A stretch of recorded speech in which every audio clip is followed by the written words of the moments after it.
Η απόφαση για την ανέγερση μιας νέας κατοικίας είναι ίσως η σημαντικότερη οικονομική και τεχνική απόφαση που θα πάρει μια οικογένεια στη ζωή της. Στην καρδιά αυτής της απόφασης βρίσκεται μια θεμελιώδης επιλογή μεθόδου κατασκευής. Μια επιλογή που για δεκαετίες στην Ελλάδα είχε σχεδόν μια αυτονόητη απάντηση. Η συμβατική κατασκευή από οπλισμένο σκυρόδεμα, μια μέθοδος βαθιά ριζωμένη στην κατασκευαστική μας κουλτούρα. Τα τελευταία χρόνια, ωστόσο, μια άλλη, πιο βιομηχανοποιημένη προσέγγιση, αυτή της προκατασκευής, έχει οριμάσει τεχνολογικά και διεκδικεί με αξιώσεις τη θέση της στην αγορά της ποιοτικής κατοικίας. Η στροφή αυτή δεν είναι τυχαία, αλλά υπαγορεύεται από τις σύγχρονες ανάγκες για μεγαλύτερη ταχύτητα, εγγυημένη ποιότητα, ενεργειακή απόδοση και πάνω απ' όλα απόλυτο έλεγχο του προϋπολογισμού. Το σημερινό βίντεο δεν θα είναι ένας αγώνας εντυπώσεων, θα είναι μια σοβαρή εις βάθος τεχνική σύγκριση. Θα αναλύσουμε τις δύο μεθόδους, τη συμβατική και την προκατασκευασμένη, εξετάζοντάς τες μέσα από το πρίσμα ενός συγκεκριμένου ρεαλιστικού παραδείγματος, της κατασκευής μιας σύγχρονης, διόροφης μονοκατοικίας 130 τετραγωνικών μέτρων υψηλής ενεργειακής απόδοσης. Θα εξετάσουμε με αντικειμενικά δεδομένα το χρονοδιάγραμμα, την ποιότητα κατασκευής, τη δομική συμπεριφορά και φυσικά θα κάνουμε μια λεπτομερή οικονομική ανάλυση με συγκεκριμένα παραδείγματα κόστους και χρόνου. Στόχος μας είναι να σας δώσουμε όλα τα απαραίτητα εφόδια για να κάνετε μια ενημερωμένη και συνειδητή επιλογή.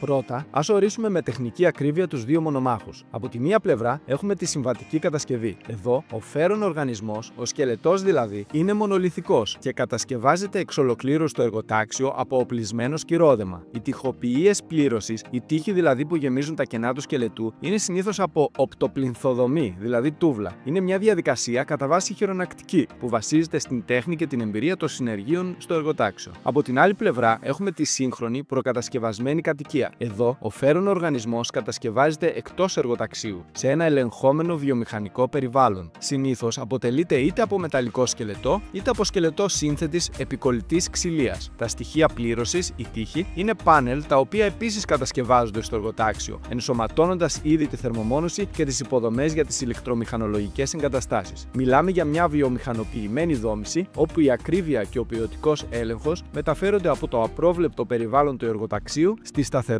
του εργοστασίου. Ας ξεκινήσουμε τη σύγκρισή μας από τον παράγοντα που είναι πιο εύκολα μετρήσιμος, το χρονοδιάγραμμα. Ας δούμε ένα ρεαλιστικό χρονοδιάγραμμα για την κατοικία μας των 130 τετραγωνικών μέτρων. Στη συμβατική κατασκευή, μετά την έκδοση της άδειας που μπορεί να διαρκέσει 2 με 3 μήνες, ξεκινά μια σηριακή διαδικασία. Οι εξκαφές και η θεμελίωση θα απαιτήσουν περίπου 1 μήνα. Η ανέγερση του σκελετού από οπλισμένο σκυρόδεμα για 2 ορόφους και την πλάκα οροφής είναι μια διαδικασία που απαιτεί καλουπώματα, σκυροδετήσεις και χρόνους ορίμανσης. Ρεαλιστικά θα διαρκέσει τουλάχιστον 3 με 4 μήνες. Ακολουθεί η κατασκευή της τοιχοποιίας για περίπου 1 μήνα και οι σοβάδες, οι οποίοι απαιτούν τουλάχιστον 2 μήνες μαζί με τους απαραίτητους χρόνους ξύρανσης. Στη συνέχεια, υπολογίζουμε άλλους 4 με 6 μήνες για τις εγκαταστάσεις, τα δάπεδα, τα κουφώματα και τα τελειώματα. Συνολικά, ο καθαρός χρόνος κατασκευής για μια συμβατική μονοκατοικία 130 τετραγωνικών μέτρων κυμαίνεται από 13 έως 17 μήνες με μεγάλη εξάρτηση από τις καιρικές συνθήκες. Στην προκατασκευασμένη μέθοδο, η λογική είναι παράλληλη. Κατά τους 2 με 3 μήνες που αναμένουμε την άδεια, η εταιρεία μπορεί ήδη να κάνει τον λεπτομερή σχεδιασμό παραγωγής. Μόλις εκδοθεί η άδεια, ξεκινούν ταυτόχρονα 2 διαδικασίες. Στο οικόπεδο γίνονται οι εξκαφές και η θεμελίωση, που διαρκούν περίπου 1 μήνα. Ταυτόχρονα, στο εργοστάσιο, ξεκινάει η παραγωγή του σκελετού και των πάνελ τοιχοποιίας, μια διαδικασία που διαρκεί περίπου 2 μήνες. Μόλις η θεμελίωση είναι έτοιμη, τα τμήματα του σπιτιού φτάνουν στο οικόπεδο και η συναρμολόγηση του κελύφους ολοκληρώνεται σε περίπου 2 εβδομάδες. Από εκεί και πέρα, απαιτείται περίπου 1 μήνας για την εξωτερική ολοκλήρωση και περίπου 3 μήνες για τις εσωτερικές εργασίες, οι οποίες είναι ταχύτερες λόγω της ξηράς δόμησης. Συνολικά, ο χρόνος κατασκευής κυμαίνεται από 8 έως 9 μήνες. Μιλάμε για μια μείωση του χρόνου της τάξης του 40%. Πάμε τώρα στην τεχνική και δομική σύγκριση. Στην αντισυσμική συμπεριφορά και οι δύο μέθοδοι είναι απόλυτα ασφαλείς, εφόσον ακολουθούν τη μελέτη και τον κανονισμό. Ωστόσο, λειτουργούν διαφορετικά. Η σεισμική δύναμη είναι ανάλογη της μάζας. Μια προκατασκευασμένη κατοικία είναι έως και 50% ελαφρύτερη από μια συμβατική. Αυτό από μόνο του σημαίνει ότι οι σεισμικές δυνάμεις που θα κληθεί να παραλάβει είναι σημαντικά μικρότερες. Επιπλέον, τα υλικά του σκελετού της, ο χάλιβας ή η σύνθετη ξυλία, έχουν πολύ υψηλή πλαστιμότητα, την ικανότητα δηλαδή να παραμορφώνονται ελαστικά απορροφώντας ενέργεια. Το οπλισμένο σκυρόδεμα, αν και σχεδιάζεται για να έχει όλκιμη συμπεριφορά, παραμένει ένα πιο ψαθυρό υλικό. Επομένως, από πλευράς φυσικής, η ελαφρύτερη και πιο ελαστική κατασκευή παρουσιάζει μια θεωρητικά ανώτερη σεισμική συμπεριφορά. Στον ποιοτικό έλεγχο, η διαφορά είναι επίσης σημαντική. Στη συμβατική κατασκευή, η ποιότητα εξαρτάται από τον εργοταξιακό έλεγχο και την ικανότητα του κάθε συνεργείου. Οι ανοχές μετριούνται σε εκατοστά. Στην προκατασκευή, ο έλεγχος είναι βιομηχανικός. Τα δομικά στοιχεία κόβονται και συναρμολογούνται από μηχανές,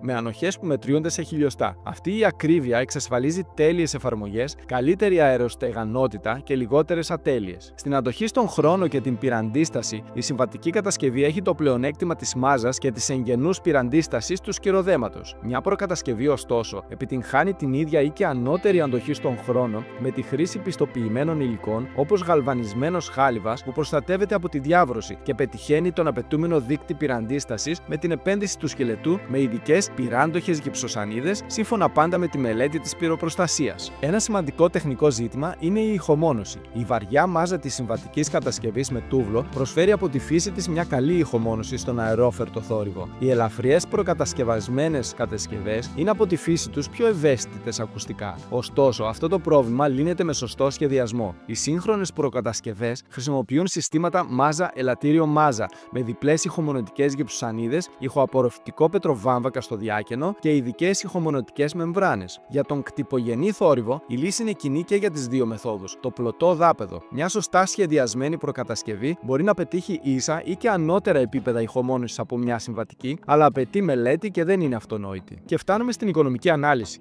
με το βλέμμα στραμμένο πάντα στην κατοικία μας των 130 τετραγωνικών μέτρων. Ο μύθος ότι το προκάτ είναι μια φθηνή λύση πρέπει να καταρριφθεί. Συγκρίνουμε δύο κατοικίες με τις ίδιες υψηλές προδιαγραφές. Ενεργειακή κλάση Α+, θερμομόνωση Κένακ, ενεργειακά κουφώματα, αντλία θερμότητας και ποιοτικά υλικά στα τελειώματα. Για μια συμβατική κατασκευή, το κόστος ανά τετραγωνικό μέτρο κυμαίνεται από 1.600 έως 2.500 ευρώ. Επομένως, για τα 130 τετραγωνικά μας, το συνολικό κόστος κατασκευής εκτιμάται ότι θα κυμανθεί από 210 έως 325.000 ευρώ. Αυτό βέβαια είναι ένας προϋπολογισμός με πιθανότητα απόκλησης. Σας προτείνω να δείτε το αναλυτικό βίντεο που έχω κάνει ήδη για αυτό το θέμα. Για μια υψηλής ποιότητας προκατασκευασμένη κατοικία, το κόστος ανά τετραγωνικό για τις ίδιες ακριβώς προδιαγραφές είναι σχεδόν το ίδιο. Θα κινηθεί και αυτό στην περιοχή των 190 έως 280.000 ευρώ. Πού κρύβεται λοιπόν η οικονομική διαφορά? Όχι στην τελική τιμή, αλλά σε τρία άλλα σημεία. Πρώτον, στα ένσημα του ΙΚΑ. Τα ένσημα υπολογίζονται με βάση τα ημερομίσθια στο εργοτάξιο. Δεδομένου ότι η προκατασκευή απαιτεί πολύ λιγότερο χρόνο και εργατικά χέρια στο οικόπεδο, η εξοικονόμηση στα ένσημα για ένα σπίτι 130 τετραγωνικών μέτρων μπορεί να κυμανθεί από 5 έως και 10.000 ευρώ. Δεύτερον, στους τόκους του δανείου. Αν η κατασκευή χρηματοδοτείται από τραπεζικό δάνειο, η μείωση του χρόνου κατασκευής κατά 5 με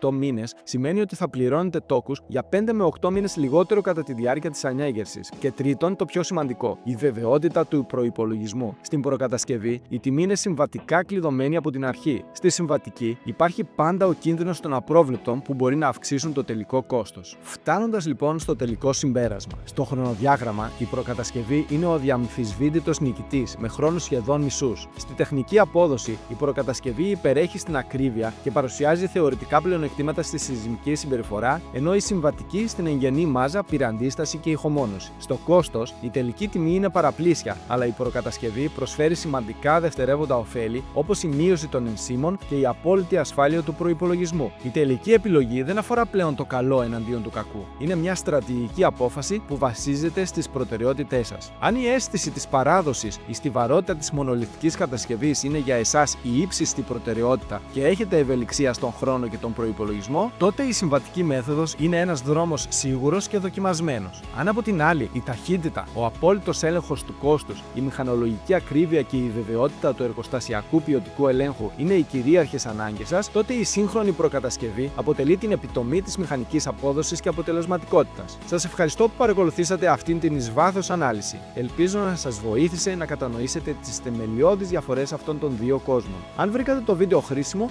ένα like θα με βοηθούσε πραγματικά. Και μην ξεχάσετε να κάνετε εγγραφή στο κανάλι για περισσότερα τεχνικά και κατασκευαστικά θέματα. Αναμένω τις ερωτήσεις και τις σκέψεις σας κάτω στα σχόλια. Μέχρι την επόμενη φορά, να είστε καλά.